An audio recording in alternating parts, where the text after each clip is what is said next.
All right, everybody, I'm back. So I've been getting a lot of questions about how I'm going to handle my business now that the state of California is officially on a lockdown. I think the actual term is stay home or stay at home or something like that.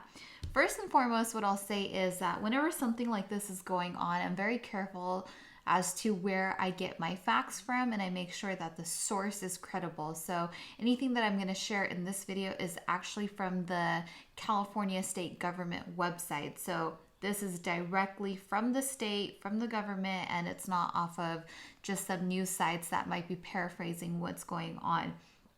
As of yesterday, according to the executive order N3320, we finally went into a stay-at-home sort of shelter-in-place mode. But on March 4th is when we declared a state of emergency. So I think ever since March 4th, everybody has already been sort of transitioning into limiting their activities and limiting going out and so on and so forth. But as of yesterday, all non-essential businesses have shut down, and I'm going to read you guys the details actually straight off the website. So it says, the California State Public Health Officer and Director of the California Department of Public Health is ordering all individuals living in the state of California to stay home or at their place of residence, except as needed to maintain continuity of operation of the federal critical infrastructure sectors, critical government services, schools, childcare, construction, including housing construction. And there are 16 categories that are labeled as critical, transportation being one of them. And then within those categories, there's further details as to exactly who that includes. It says, how long will we stay home? This goes into effect Thursday, March 19th, and it'll be in place until further notice. So that was last night. And what is open? Gas stations, pharmacies, food, grocery stores, farmers markets, food banks, convenience stores, takeout and delivery restaurants, banks, laundromats, and laundry services. Essential state and local government functions will also remain open, including law enforcement and offices that provide government programs and services. What's closed? Dine-in restaurants, bars and nightclubs, entertainment venues, gyms and fitness studios, public events and gatherings, convention centers. Where does this apply? It applies to the entire state of California. Okay, so with that said, so far, I think that if there was any hindrance to the business or any mandate to where we could not operate as Turo hosts, that would actually come directly from Turo. They would probably alter the platform in such a way that we would not be able to take incoming bookings. And we know that that is not the case because as of today, I still have received new bookings. And so that's something we will turn to Turo for. If they get any sort of word where they become considered a non-essential business and get mandated not to operate, they will definitely shut it down. So I don't think we have to worry about in terms of being in operation while everything is still up and live.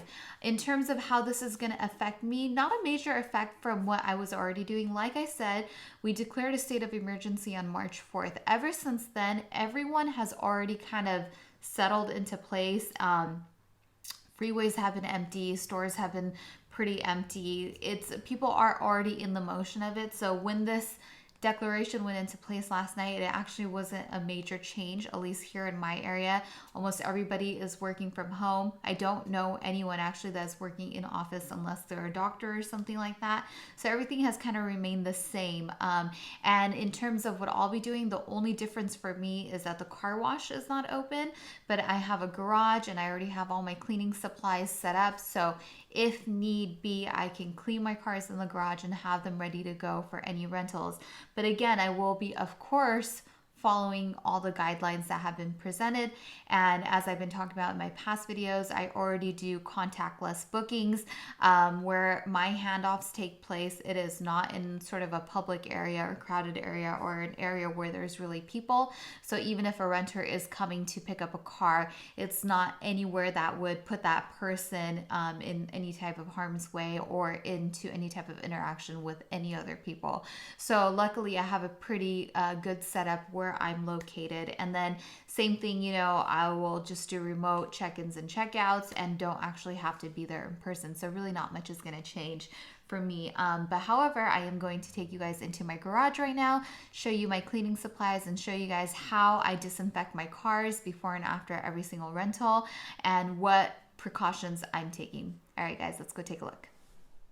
Hi guys, all right, so I'm gonna show you guys how I'm going to be taking care of my cars and cleaning them during sort of this crisis that we have going on since my car wash is not gonna be open. So these are sort of the tools that I have in my garage. I love using this sort of handheld Dyson because it has really great attachments to clean the car.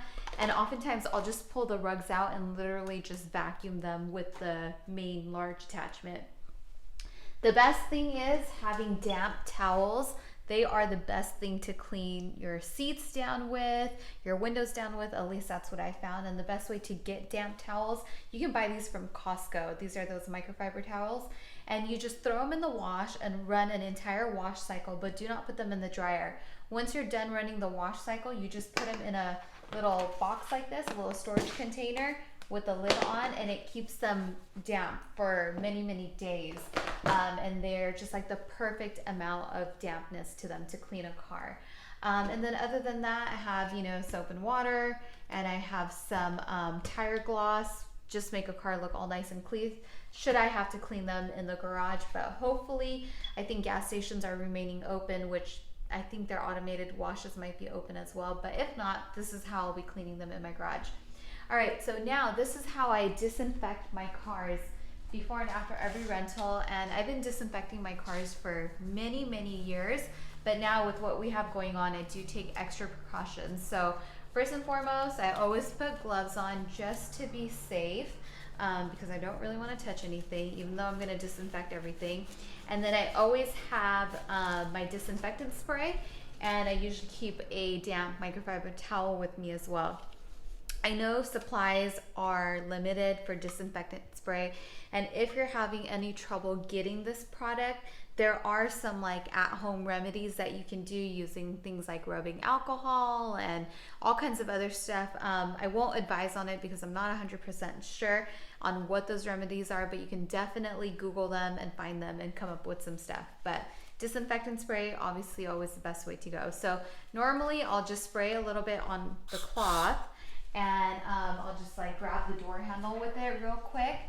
And in terms of it having any effect on my paint or interior, I've never experienced any issues, but I bet that probably has a lot to do with how I clean my cars, because I do disinfect them, but then after that they do get a thorough cleaning. So any residue that might be left on the car, whether it's on the leather or the dash or the paint, does kind of get washed off. So again, this is just preliminary disinfecting with what we have going on, just so that you don't catch any germs that might be in or on the car. So once I safely open the door, I'm a germaphobe, so I probably disinfect a little bit too much, but I figure, it's better to be safe than sorry. But I basically take my disinfectant can and I start from one side of the car, and I make my way over. Whatever I do on the driver's side, I replicate on the passenger side as well. So I just kind of spray down everything, especially anything like seat belts, the seat itself, the steering wheel, all the vents, buttons, screen, your shifter, center console, just anything and everything that you think people would be touching, your visors as well. And then another hot spot is always the windows. So I sprayed my towel, and this part right here particularly is where people touch with their hands all the time, and you always notice fingerprints. So you do kind of just want to wipe that off. After I spray, see, I sprayed a little bit too much, but what I usually do is I'll leave the doors closed, leave everything closed, and let it kind of just sit in there for a few moments before I actually get in there.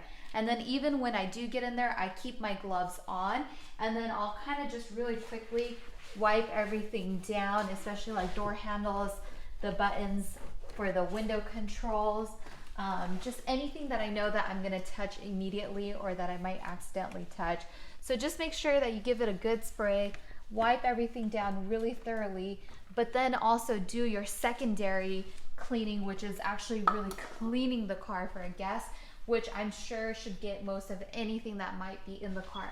Don't forget these visors. Remember, people touch this all the time. People touch their rear view mirrors all the time to adjust. all these buttons up here, your automatic lighting controls right here, the trunk button. So you just really want to be thorough, especially in a time like this. You want to make sure that you're getting everything that you possibly can. Shifter, obviously hotspot, any buttons that is sort of in your center cluster right here, especially your controls. And don't forget your start stop button if your cars have that. And then most importantly, the key. This is, I think, something that people may often forget, but remember, people are always handling your keys. So you want to make sure that you thoroughly wipe all of that down with disinfectant. And then of course, I will actually take the car to the wash, get it washed, and then I'll take towels that don't have disinfectant on it, and I'll kind of clean off any residue that's on the seats and stuff. So like I said, I've been using disinfectant in my cars for years now, and I've never had any damage really occur. And again, I think that has to do with me, the way that I clean them after. So I don't just spray it and leave it, I clean it all off. But for your safety, you want to make sure, especially with what we have going on, that these are the steps that you're following. And of course, I'm not a scientist or a doctor, so I can't say for certain that this would eliminate 100% of any germs or bacteria that's in the car, but I feel like that's really you can do a pretty great job and keep yourselves pretty safe and healthy along with your guest if you follow sort of this type of regimen. And on that note, that is how I disinfect and clean my cars before and after every single trip. And then be sure to also disinfect your gloves, because germs and bacteria do definitely live on latex and gloves and other surfaces as well. And actually what I do, if you're limited on supply of gloves, I throw these in the wash. You can definitely wash these and they don't get damaged in the wash. And then you have a fresh, clean set of gloves that you can use over and over again if you are limited on supply, which I know a lot of people are. All right, guys, that is it for me. This is how I clean my cars while we are experiencing this lockdown. And it does require a little bit more work and time than normal, but we want to keep everyone safe and healthy and follow all the guidelines. Thanks for watching, guys. Take care. Bye.